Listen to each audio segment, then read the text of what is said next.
Next up, Ainsley Eby is an 11th grader at Episcopal. She has qualified for regional competition in powerlifting for 3 years in a row, so don't be messing with her. She will also be competing in the state competition at the end of March. She is also an active yearbook and earned second place in the Brother Martin Mu Alpha Theta tournament. Ainsley is a founder of Burnt Out Candles. Welcome, Ainsley, y'all.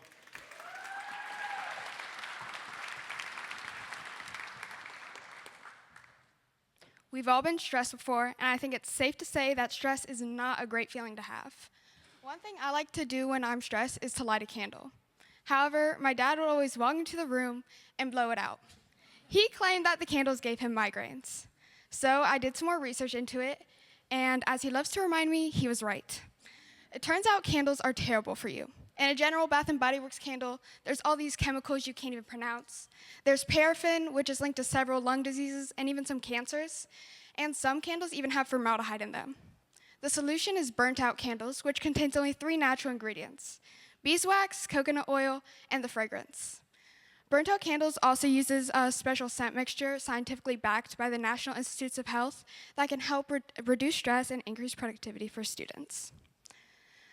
One big business opportunity that burnt out candles has is that both markets that my business is in are already huge and just projected to continue growing. So for example, the global candle market is at $7.7 billion as of 2024 and is growing at 6.3%, and the mental wellness market is growing at 11 to 12%. This puts my business in the sweet spot.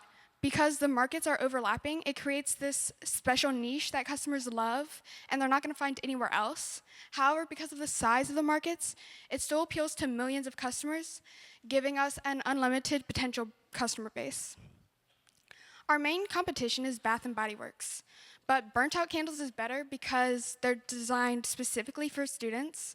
They contain none of the harsh chemicals that you saw earlier.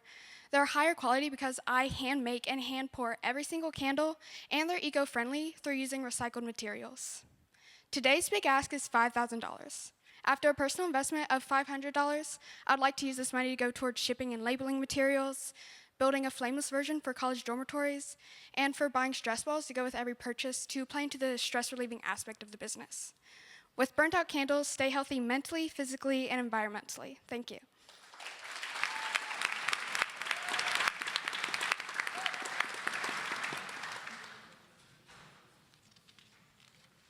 I noticed that when you were estimating pricing for your candles, you opted for cost plus. And I'm curious if you did any research or exploration around value-based pricing, since there is such a kind of unique high value to the approach that you're doing that is above and beyond just the craftsmanship. So a 12-ounce candle at Bath & Body Works is about $15. So it's a little bit value-based because I'm selling my 12-ounce candles for $20, but I can sell them for those $5 more because it has none of the chemicals and they're so high quality. Are you currently making candles? Yes, ma'am. Okay. Has anybody bought them? Not yet. I haven't sold any yet. I haven't put them on the market. You should sell your dad some. They haven't given him any headaches yet. That's good. How long does it usually take to make a candle? So whether I make one candle or whether I make several, it's about the same because I can make several in one batch. So in one day, I can make up to 40 candles if I put my mind to it, but one batch takes about an hour. So I think the approach of targeting businesses locally that could sell the candles is really smart. There's a focus, obviously, from the consumer now on things that are environmentally friendly and health conscious.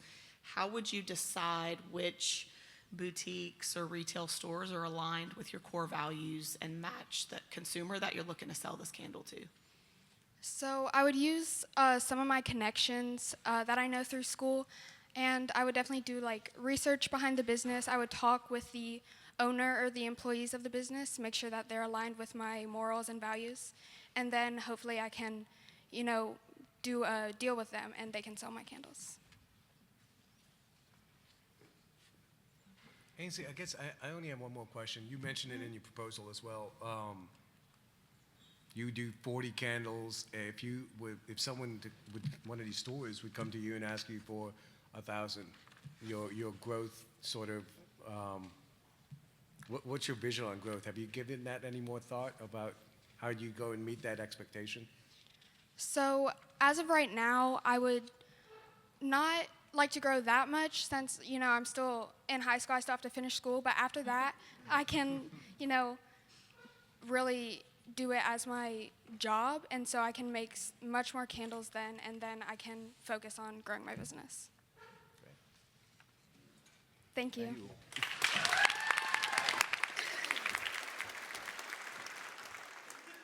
Where's Dad at? Where's Dad? Oh, he is. He's hiding back there, blowing out that baby's candles. What's wrong with you?